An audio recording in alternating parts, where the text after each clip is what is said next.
Hello, students. In this video, we're diving into the fascinating world of Roman numerals. Ever wondered how the Romans counted and marked their numbers? Roman numerals are an ancient system that uses symbols like I, V, and X to represent numbers. For example, the symbols V, X, L and C stand for 5, 10, 50 and 100.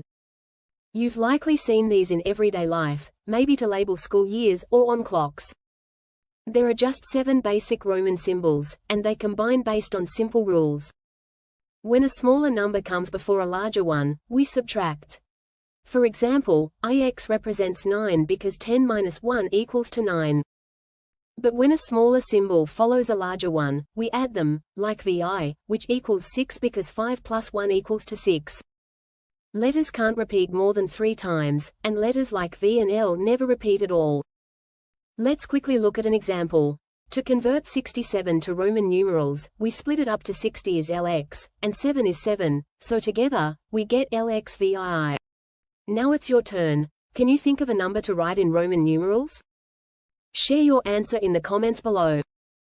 The complete curriculum for all classes is available on our channel. Check out all the links provided in the description below.